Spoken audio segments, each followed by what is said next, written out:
Hi everyone, I'm going to show you the A.C.E.S strategy for constructed response, which is a writing activity where you would have students read a portion of text and then respond to a writing prompt that is given to them. I use this strategy from grades 2 up. All the way through high school. It helps to really help students organize their writing before they put down that answer in preparation for any tests, any formal writing that they'll be doing. This is a good strategy to apply. It also just helps in that general laying out of the writing process and really honing in on the text that students need to cite and really getting them to explain their thinking behind the answer to the prompt that they're given. So A.C.E.S stands for answer, A. C is cite, citing evidence.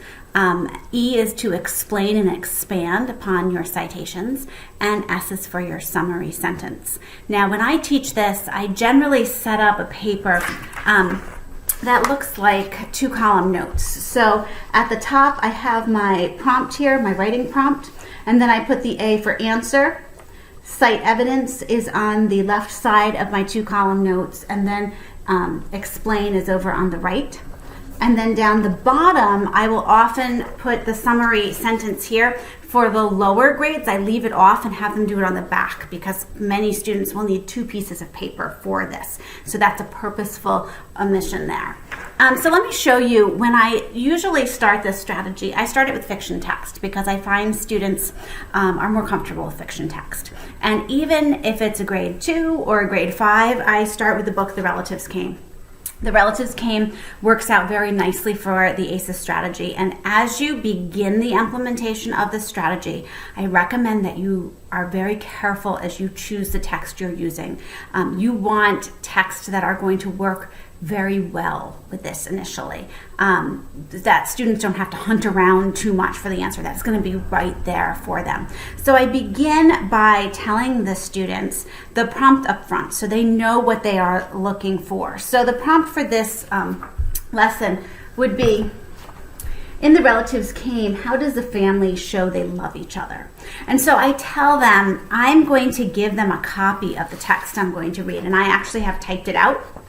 And I'm going to hold up the pictures as I read to them, but would they follow along and would they put a star next to anything in here that they feel shows that the family is showing that they love each other? So this keeps students engaged. They're sitting there, pencil in hand, ready to mark the text as I read. And then I begin reading. So I'll read this along with you, and hopefully you'll be marking your text also for areas in the text that the author shows that the family loves each other. It was in the summer of the year when the relatives came. They came up from Virginia. They left with their grapes, were nearly purple enough to pick, but not quite. They had an old station wagon that smelled like a real car, and in it they put an ice chest full of soda pop and some boxes of crackers and some bologna sandwiches, and up they came from Virginia.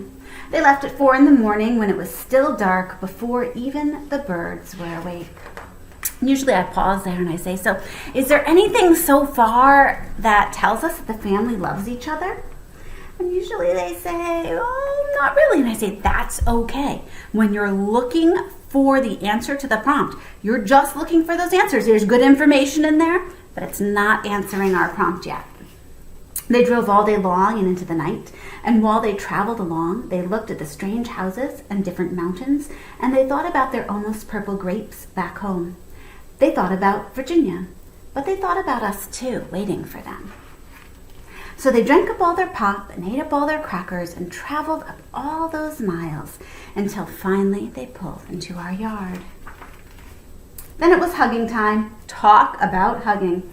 Those relatives just passed us all around their car, pulling us against their wrinkled Virginia clothes, crying. Sometimes they hugged us for hours. Usually I pause there and I say, oh my gosh, I think I have found something to mark in the text. I think there's something here the author has put in to show that these family members love each other. Did any of you find that too? And sure enough, they'll raise their hand and we'll find that, well, they're hugging each other. They're obviously happy to see each other. I say, I hope that if you haven't put a star yet down for that, you should find that in your text and you should put a star next to that, because you're right. You usually don't hug people you don't like. So this is a sign from the author that these family members love each other. Then it was into the house, and so much laughing and shining faces and hugging in the doorways. You'd have to go through at least 4 different hugs to get from the kitchen to the front room. Those relatives. And finally, after a big supper, 2 or 3 times around, until we all got a turn at the table, there was quiet talk, and we were in 2s and 3s through the house.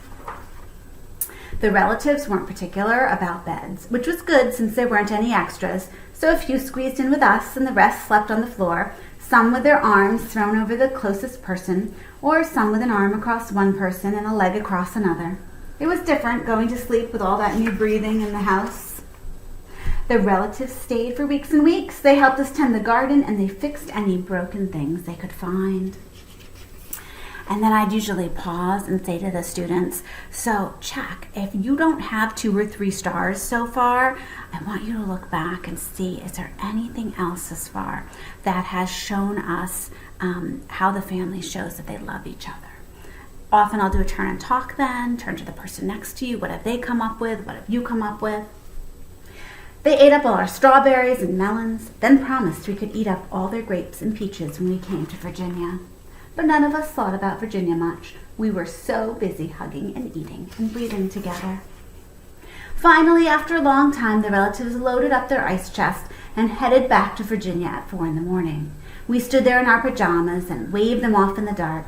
We watched the relatives disappear down the road. Then we crawled back into our beds that felt too big and too quiet.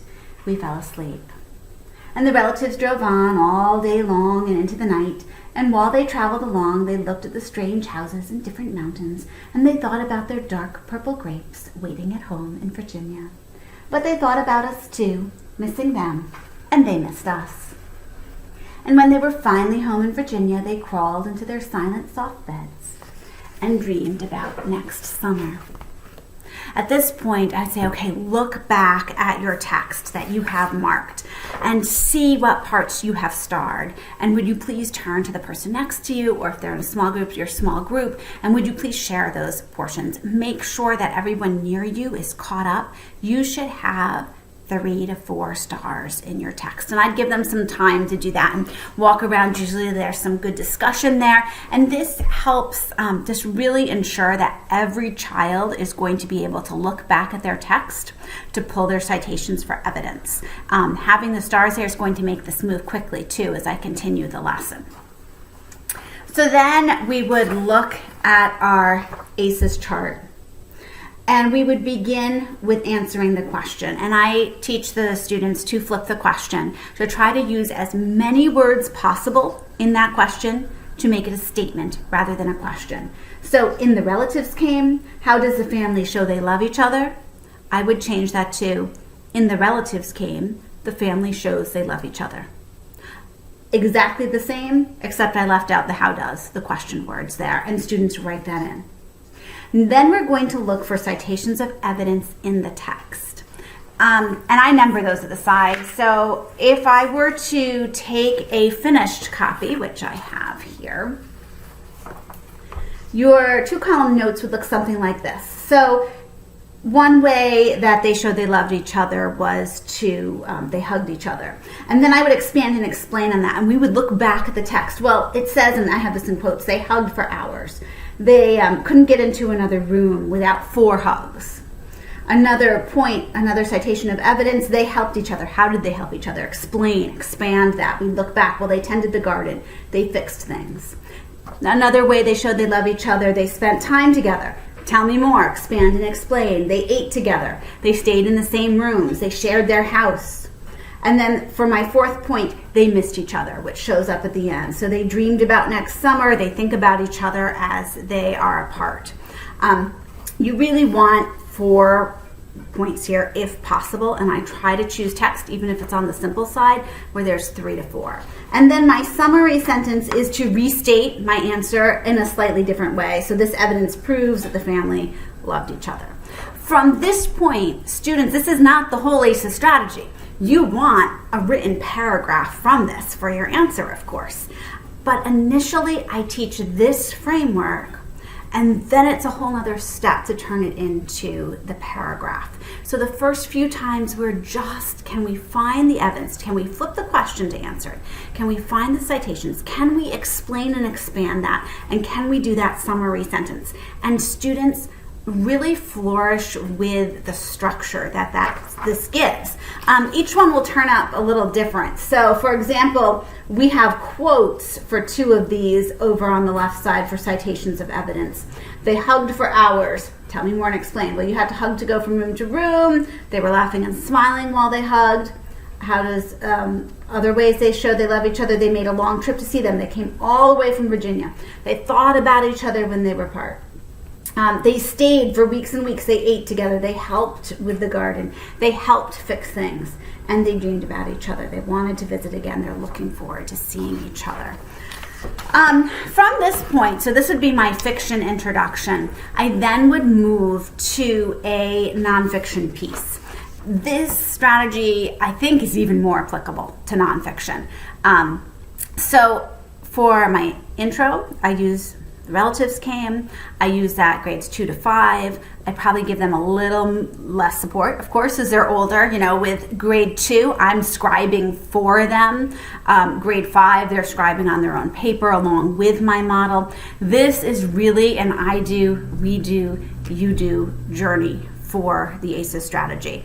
I do a lot of modeling. I do that gradual release. After we've done this a few times, I might still even give them a frame with blanks in here for them to fill in, just to really build confidence in the strategy. Now, if I were to go on and do this with a nonfiction text, say 2nd grade, so this is 2nd grade level.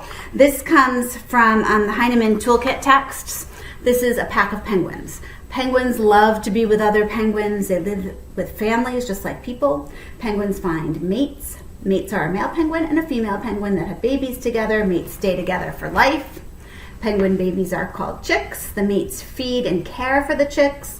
Once a year, penguin families return to the land.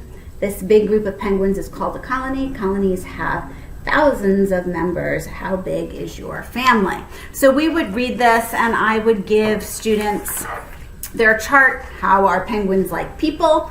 We would flip the question together. Penguins are like people. Okay, tell me how.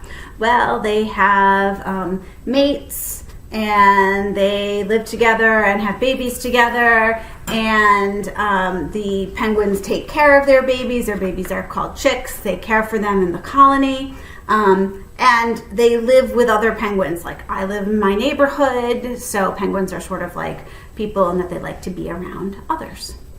And that would be my very basic penguin article. Now, as I get a little older in 3rd grade, I tend to use also from Toolkit texts the Inuits. So this particular article tells me about the Inuit and how they survive in really cold temperatures. It's divided nicely into subheadings, and we use the question, how do Inuits adapt to cold weather? So I'd say Inuits adapt to cold weather. Here's the way they adapt. Inuits adapted their housing. The walls were sawed. They made igloos out of snow. The walls were lined with fur skin. Inuits adapted their transportation. They made sleds. They used huskies to pull the sleds. They spent time indoors. They had feasts. They danced and sang. They played games. So this is drawing all those points. It really is your main idea and your supporting details for this particular question. So I'm going to post these materials online for you. This is an excellent strategy. No matter what grade you are teaching, I highly recommend that you give it a try.